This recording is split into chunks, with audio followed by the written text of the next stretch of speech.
Today is my father's birthday. For everybody, a father is one of the most important relationships of your life. But for me in particular, it is. My relationship with my father is definitely one of the most important ones, one of the ones that marked me the most. And very recently, my partner's father passed on, and I am a father, and my daughter is turning 18 in less than 2 weeks. So this is a dimension of life that has been very present in the last few days, few weeks, few months. There are many different layers and many different angles to approach and try to understand human life through. But one of them certainly is this transmission that happens from one generation to the other, and vice versa, kind of like a loop. It goes in one direction, but both sides of the interaction are deeply touched by it. It feels a little bit like, this chain domino effect, these big gains. It feels like in this dimension, each one of us, as the generations pass from century to century, are like one of these domino pieces. Not fundamentally different or more important than anyone else, but if you take one, the whole transmission chain fails, if you take one out.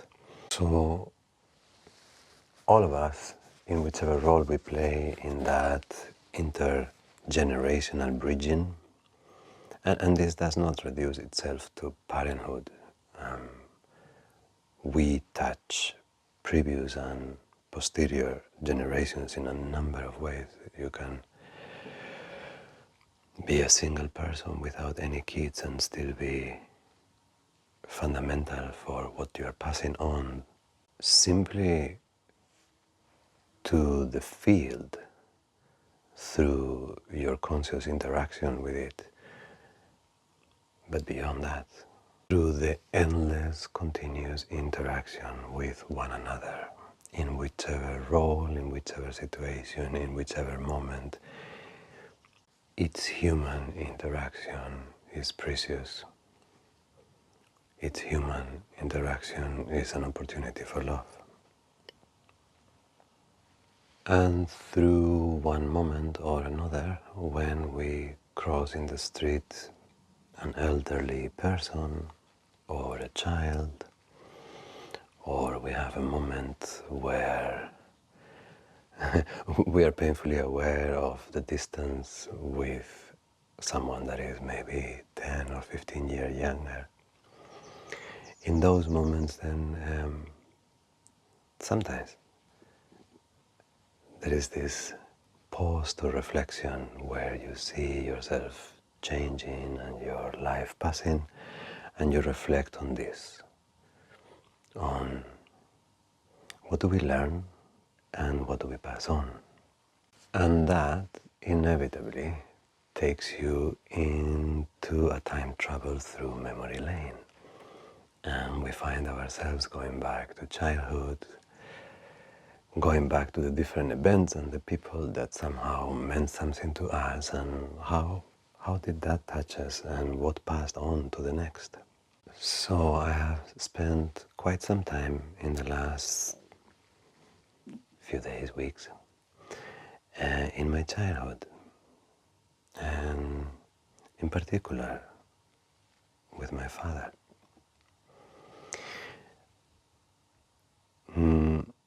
It was a conflictive relationship in so many different ways, and it was a relationship that left me, let's say, in my early 20s with the feeling that I had survived something difficult and I was ready to move on with the rest of my life. And in one way or another, I felt like the survivor of my own particular trauma. It wasn't something radically dramatic. It was the wear and tear of conflictive familiar relationships. But the subjective perception was that I had gone through a difficult childhood and endured a difficult man, and that now that I felt the freedom of having moved on, I could heal. Through the years, this has gotten contextualized in different ways. I kept my relationship with my father alive, and both of us worked our issues through the years. I worked my own issues through the years. I discovered all the tools that we share, not just introspection itself, but working with tools that allow for that introspection to develop. And so did he, through different vicissitudes of life and his own growth. He has changed a lot.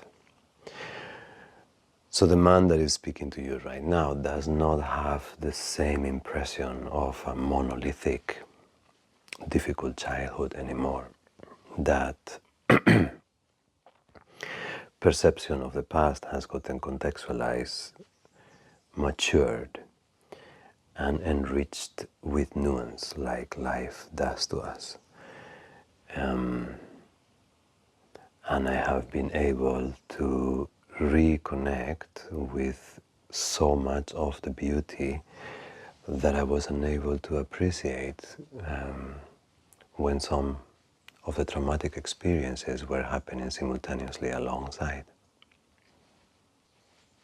And in a way, I feel grateful that there was such degree of conflict, because I think that really instigated me to give it importance.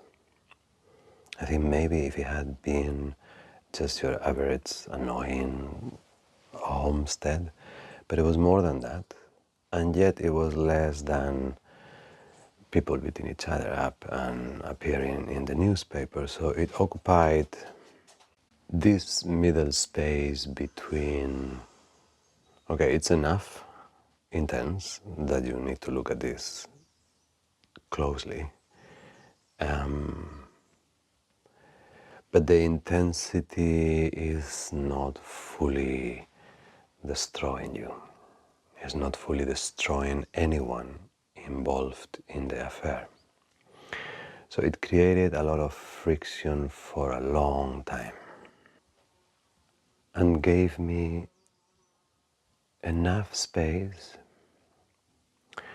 to understand that rather than surviving our parents' dysfunction or their pain, that to fully understand why we chose that and to allow the integration of that wound to become us into the person that we're meant to be is, at least for some of us, a very essential part of our journey. Very fundamental, structural. When it comes to parents in particular, you see, because children, not all of us we have, but parents we all have, wherever they are, so far. Maybe they begin soon to make copy-paste babies out of chips, I don't know. But so far we all have parents. And whether you like it or not, that's the ground we stand. That's the ground we stand.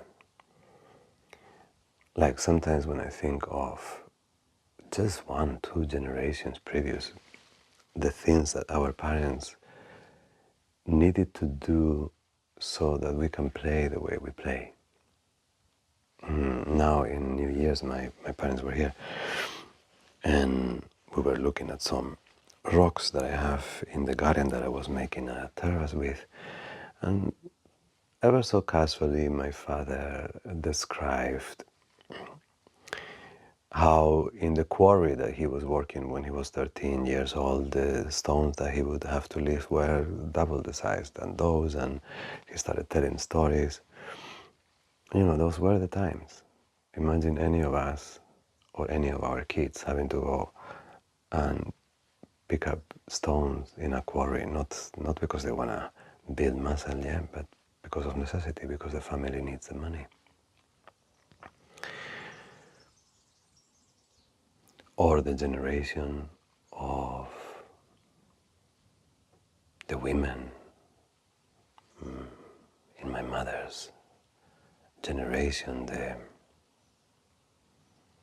education, the fear they got, the indoctrination they got when it came to their own freedom, their own sexuality, their own way to express themselves, their not even sexuality but sensuality. Even beyond that, just their voices to be heard, yeah.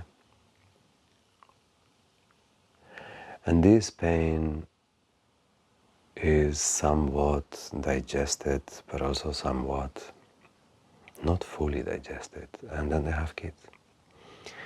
And then they're moving out of villages, or they are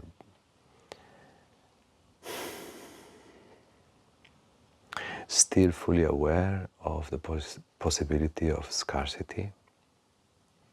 And they come from a generation that really wanted to do good. Whether left or right, there were very few that didn't give a shit. That generation, they had principles. They wanted to do things in a particular way, and they believed in goodness. And as they were busy and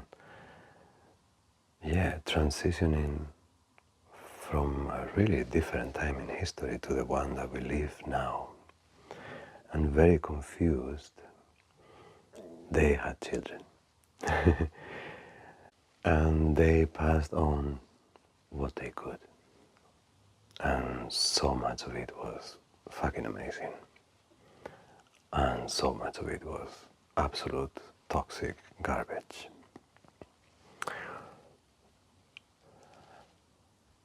And when you are trying to form your personality, and you see the person that you know, this me that you hear, I had to make me, yeah? There was no this in the environment that I grew up.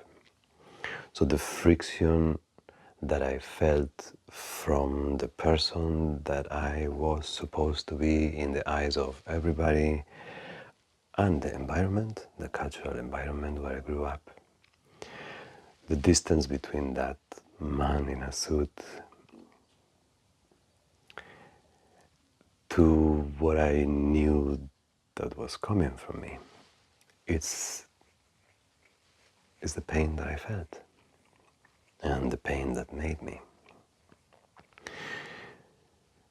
But once I have passed these growing pains, and with a little bit of wisdom that the practice and aging, a lot is aging really, it feels very beautiful to see in the present how all that patience and all that love and all that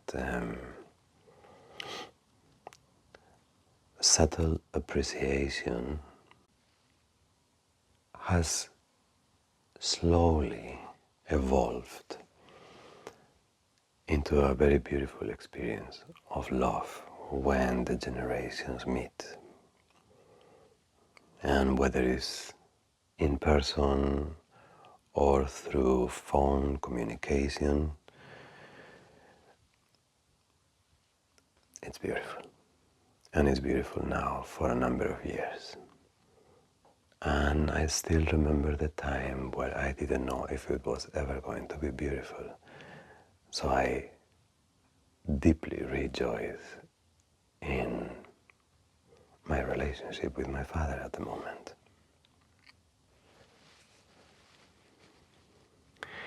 But beyond that, I have started doing something else.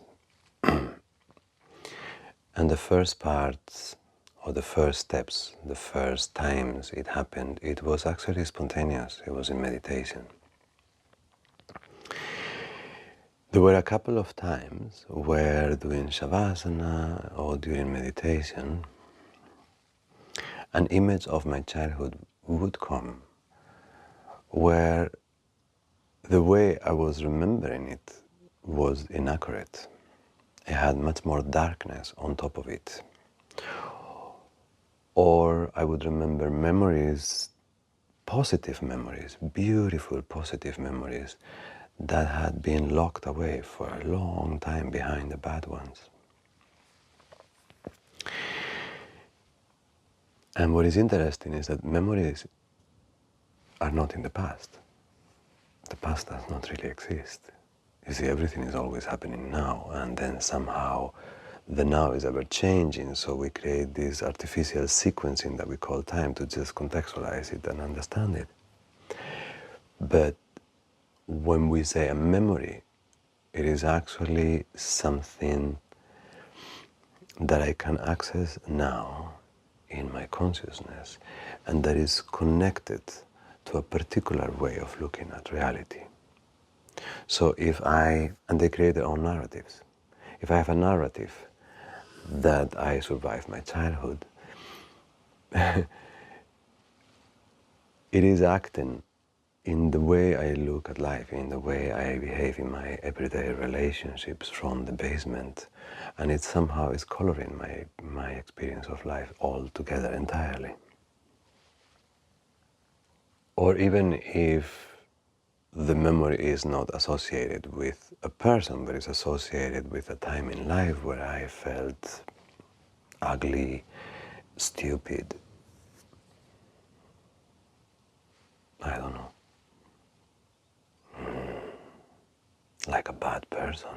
Maybe we have those moments that we feel like we were the motherfuckers, yeah? So these memories are associated with physical patterns, with breath patterns, with emotional patterns, with behavioral patterns.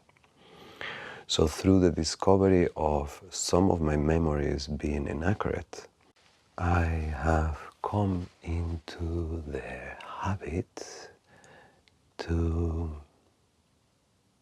as a practice, explore some of my memories consciously and with intention.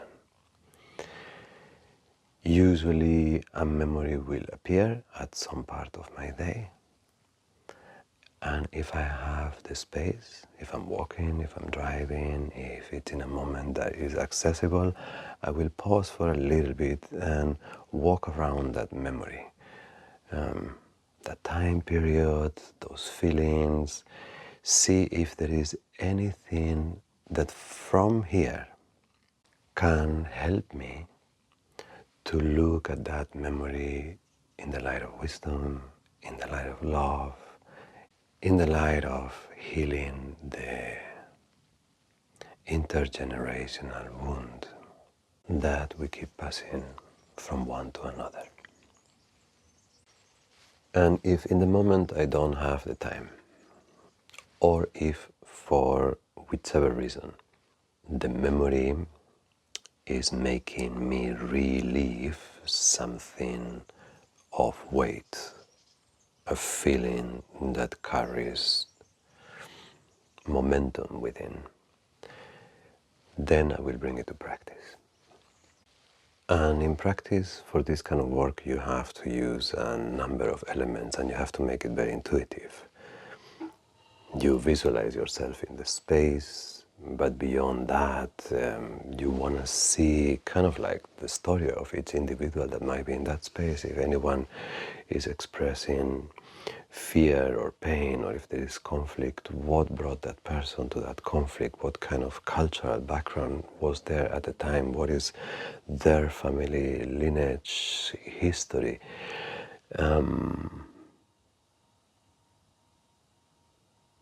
And you. I see myself as a victim in those moments, but was I a victim? Things are never black and white. I have very beautiful memories of myself in my childhood, but I can equally find plenty of moments and times in my life when I was an asshole. And when, in different ways, my being an asshole also affected those around me, including those who, in my memory, hurt me. So it's a beautiful practice of contemplation of a past moment as if it was here and now. Because in reality you do travel to the here and now space that that past moment created. And then by endowing that inner child, if you go back to the childhood, or inner youth, if you go back to the youth, with the loving kindness and the wisdom and the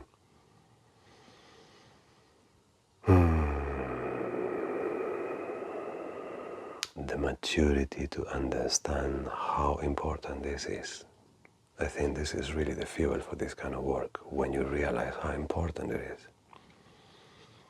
That then this inner child in that moment is able to go through that and smile. Not because has more tools to endure the pain, but because with your protection from the pain, this inner child can actually see that in those moments there was a lot of beauty, and can feel the beauty that was intertwined with the pain.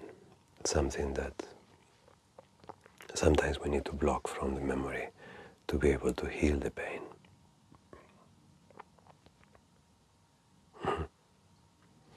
And the practice that will accompany this reflection will be about that. About revisiting a memory constructively, creatively, and with a heart full of love.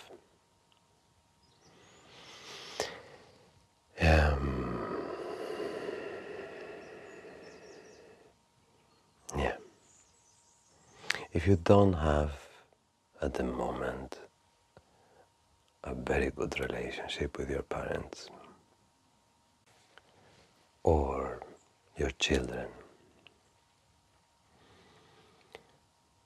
or to your past,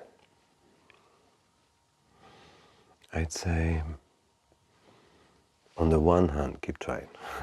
There's never shortage of need for effort to heal human conflict in the flesh. Please keep trying. But within your practice, in the now, you can travel. And you can create truthful, parallel dimensions within yourself where the healing takes place. And you'd be surprised to see what happens in real life after that. I'm surprised sometimes. Okay, I'm gonna stretch my legs and drink a little bit of water, and I will record the practice audio right away. Big hug, much love. May you be happy.